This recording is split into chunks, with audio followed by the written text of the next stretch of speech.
Hi guys, welcome back to Good Day. A book that just came out. It's called In Defense of SKA. And the author is Aaron Carnes, who's a local journalist and wrote for the last 10 years at Sacramento News and Review. How you doing today?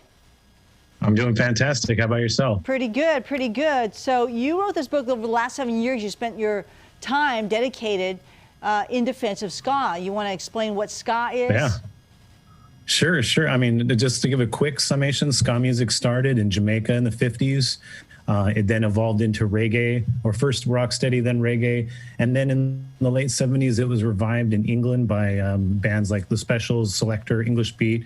We kind of refer to that now as two-tone ska. Two-tone ska was extremely popular in England, but less so the rest of the world. But it spread all over.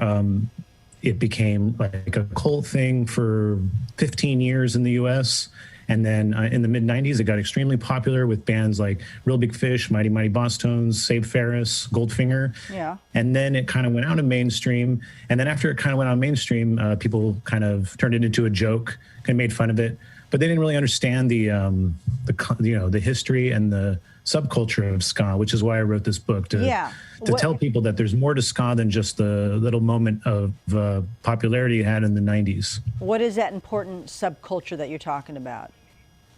Well, there's a lot of different things. I mean, for one thing, I think a lot of people don't realize that it predated reggae, and that the ska in the late 70s was extremely political and anti-racist, and the legacy of politics and anti-racism that began in the late 70s continues on to a lot of ska. That wasn't really highlighted in the 90s when it was a mainstream genre, so people don't realize that it was a very serious genre that had a lot of important things to say.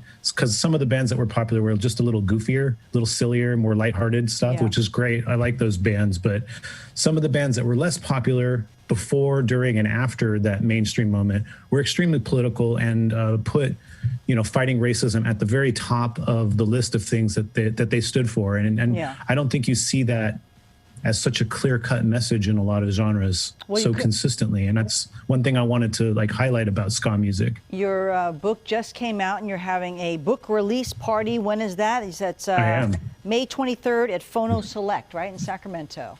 Yes, Phono Select. We're gonna do local comedian Keith Lowell Jensen is going to be hosting a Q&A with me.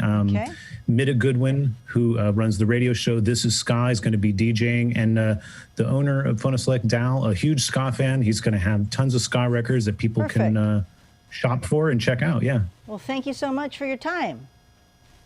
Thank you for having me on. You bet, you bet. All right, there you go, if you're interested. Right on. I didn't know that. That's we had ska day here? cool. Yeah. Yeah. Should have consulted him. Exactly. Right?